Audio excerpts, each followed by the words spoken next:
Mr. President, Excellencies, ladies and gentlemen, thank you for taking part in this important forum in an important year. We are celebrating the 80th anniversary of the United Nations. But this milestone is tempered by a stark, undeniable reality that resonates on every page of the report I'm presenting today. With less than 5 years to go to the 2030 deadline, we are facing nothing short of a development emergency. The Sustainable Development Goals are alarmingly off track, and some of the hard-won gains made in recent years are getting derailed. Progress is too slow in the fight against poverty, hunger, inequality, the climate crisis, decaying infrastructure, and under-resourced education, health and social protection systems. We must never forget that the development emergency is, at its root, a human emergency. The lives and futures of millions of people hang in the balance, and this development emergency is also a funding emergency. Resources are shrinking across the board and have been for some time. For example, as detailed in my report, total financial contributions to the UN development system dropped by $9 billion or 16% in 2023 from the year before. We can imagine the number of 2024, taking into account what we have witnessed in the recent decisions. Our organization is increasingly asked to do more with less, a trend that will continue for the foreseeable future. These years, donors are pulling the plug on aid commitments and delivery at historic speed and scale. But the report we are discussing today also carries an important message of hope. Hope found in the progress we have achieved together to reform and reposition the UN development system, making it more efficient and cost-effective. Hope in the UN 80 initiative to build on these reforms and drive more of the change we need across the system for a more impactful, cohesive and efficient organization. Hope in your continued strong support of and engagement with our resident coordinators and country teams. And hope that lies in the potential of the Pact for the Future to accelerate progress towards the Sustainable Development Goals, a pact that secured consensus at the Summit of the Future. Let me be clear, while the context has shifted since the Pact's adoption, its commitments are more important than ever.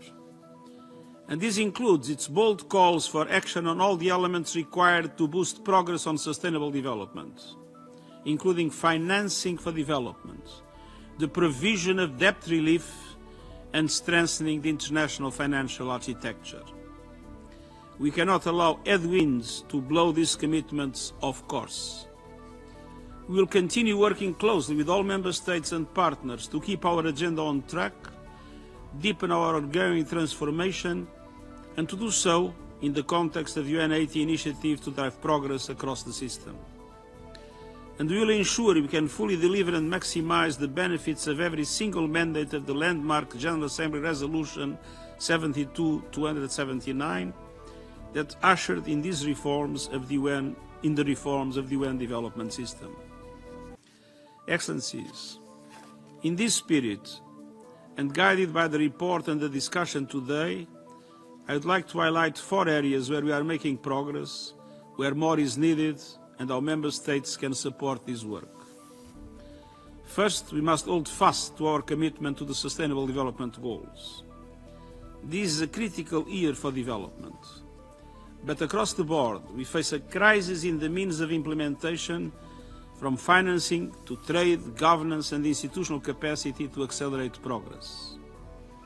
Acceleration means Member States keeping alive the bold commitments they made in adopting the goals in 2015, as well as through the Pact for the Future. And this includes easing the debt burden on developing countries, scaling innovative sources of finance, and pushing forward on reforms to the international financial architecture. The upcoming Fourth International Conference on Financing for Development in Seville will be a key moment in driving the change we need. Acceleration requires bold transformations. We must continue travelling the clear pathways to progress outlined in the report. Key areas where we can spur progress across all the goals, such as food systems, energy access, digital connectivity, and supporting economic growth through trade. Now is the time to build more political will and institutional capacity to support these essential shifts and drive progress. Second, we will continue tailoring our operations to the needs and priorities of host countries. We know we are on the right track. In the last year alone, Resident Coordinated supported over 160 countries. Our work across the system and with governments is becoming more integrated and coordinated every year. 87% of host governments and 83% of donor country governments agreed that UN entities are working more collaboratively than before the reform. And 98% of host governments agreed that UN activities, as articulated in our cooperation frameworks, are closely or very closely aligned to national priorities. The evidence is clear. The reinvigorated resident coordinator system we have built together is fast becoming a launchpad for providing deeper development impact for people and planet alike. By gathering partners together to shape policy and financing solutions to accelerate development, by supporting countries' efforts on financing, data collection, trade and sustainable economic growth, and by constantly striving to find efficiencies and innovations and drive accountability and results across our work together. We are rightly proud of our work, and we will protect and build on these as we move forward. We know we can do better, and we will. Despite high levels of support, the report shows worrying gaps between the priorities of our cooperation frameworks and the operational, governance and financial tools to bring them to life. Moreover, the Management Accountability Framework established to ensure greater accountability in collective UN efforts is not being applied evenly across the system. Our newly established Evaluation Office for the Development System is now preparing its first independent report to this body this year to continue driving accountability and results and ensure greater alignment of the UN configuration and programming with country needs. I ask all Member States to support this important work. Third, funding. I am deeply concerned about the system's funding situation. Core contributions to development agencies are insufficient, plunging to 16.5% of total funding, with these contributions declining to 12% for some agencies. This is a far cry from the 30% target countries committed in the funding compact. In December, the General Assembly agreed to my proposal to secure $53 million from the regular budget for the resident coordinator system, a much-needed boost at a critical time. To be entirely frank, I have to say that the proposal was much higher, but at least this compromise was found. But the minimum level of support is insufficient to reach the maximum ambition we need. Our ability to drive development and deliver support in a sustained way is at risk at a moment when countries need us most. For our part, we will continue working closely with you to close funding gaps and ensure joint programming is well funded and directed to the most vulnerable people and communities. But more than ever, we need flexible, sustainable, predictable and innovative sources of funding. I urge Member States to implement the new funding compact without delay.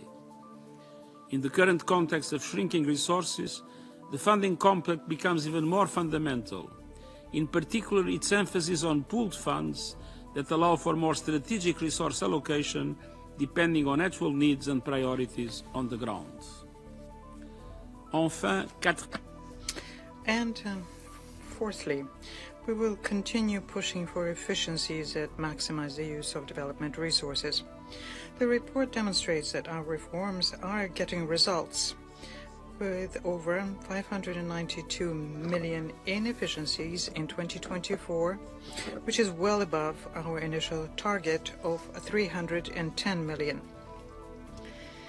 These savings were achieved through individual agency efforts to streamline services and supply chains, as well as through the increased use of shared services across entities, including travel, conference, and administrative functions, and other key efficiencies. But we can and we must do more.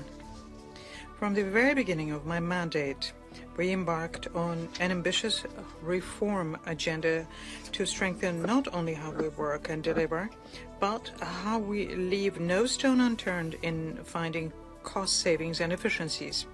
The UN 80 initiative is an important opportunity to carry this work forward by rapidly identifying efficiencies and improvements in the way we work, by ensuring that a greater share of our resources are allocated for development programs rather than administrative costs, by thoroughly reviewing the implementation of all mandates given to us by member states, which have significantly increased in recent years, and through a strategic review of deeper, more structural changes and program realignment in the UN system. UN 80 is not about responding to global cuts. It's about responding to global needs, the needs of people around the world. They need to ensure that we support them in the right way, with the right programs and country configurations, and the need to be as efficient, streamlined, and impactful as we can be. Here again, we need to support member states to make sure our activities are more efficient. Your Excellencies, ladies and gentlemen, as we continue on this road to reform, we need to bear in mind what is most important, and that is those people around the world who are counting on us. The report we're considering today is not limited to just numbers. It deals with the services and assistance we provide to people and communities which are the most vulnerable, the most disadvantaged the world over, and has to do with the people throughout the world whose labor finances our work. It also deals with our capacity to meet the expectations of member states and act in accordance with the priorities of each country. It also has to do with our constant quest for efficiencies and effectiveness and responsibility, whilst remaining loyal to the fundamental values we've had since the very beginning. So let's work together, shoulder to shoulder, to build better and more effectively, rising to the challenges of today and tomorrow. We need to adapt ourselves to our mission. We need to be ready to act, and we count on the full support of member states to continue moving forward. I thank you.